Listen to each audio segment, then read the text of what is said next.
हे महायुतीचे त्या ठिकाणी निवडून जातील हा मला आत्मविश्वास होता, म्हणूनच त्या ठिकाणी गुलालाची उधळण झालेली.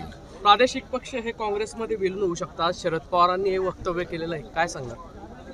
एक खरं तर मला तो आश्चर्याचा धक्का बसला की पवार साहेबांनी त्या स्वरूपाचं वक्तव्य, काही प्रादेशिक पक्ष हे काँग्रेसमध्ये विलीन होऊ शकतात, त्या दिवशी खरोखर माझी झोप उडाली.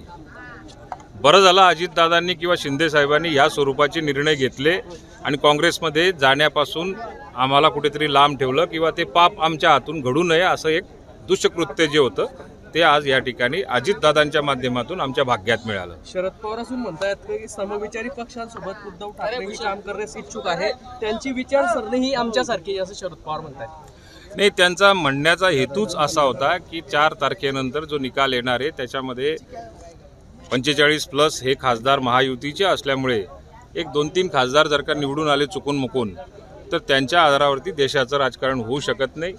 त्यामुळे आत्ता संजय राऊतांना हाताशी धरून पवार साहेबांनी जी शिवसेना आपल्या मुठीमध्ये करून ठेवलेली आहे त्याच शिवसेनेसोबत कदाचित येणाऱ्या काळामध्ये ते काँग्रेसमध्ये विलीन होण्याचे संकेत त्यांनी दिलेले. आता बारामतीमध्ये मतदान कमी झालेलं आहे, तुम्ही आज भाषणामध्ये पण बोललं की त्या ठिकाणी सुनेत्रांचा विजय होईल, दुसरीकडे मतदान कमी झालंय, मात्र तुम्ही म्हणताय मुळात बारामती मतदारसंघामध्ये, विधानसभा मतदारसंघामध्ये मतदानाची टक्केवारी ही चांगल्या पद्धतीची झालेली आहे, पण पुण्याच्या आजूबाजूला लागून असलेली जी शहरातली वस्ती जी आहे त्या ठिकाणी मतदान कमी झालेलं आहे.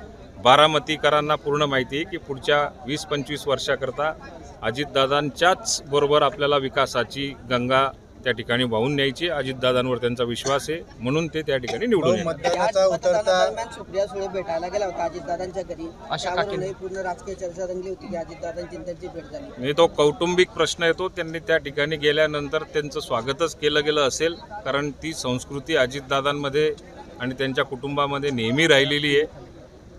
त्यांनी ते कशाकरता गेले, काय गेले याचं विश्लेषण सुप्रियाताईंनी केलेलं आहे आणि त्यांनी कुटुंबात एकमेकांमध्ये संबंध चांगले असले पाहिजे आणि भेटणं गाठणं याला काही कोणाचा विरोध असणार नाही.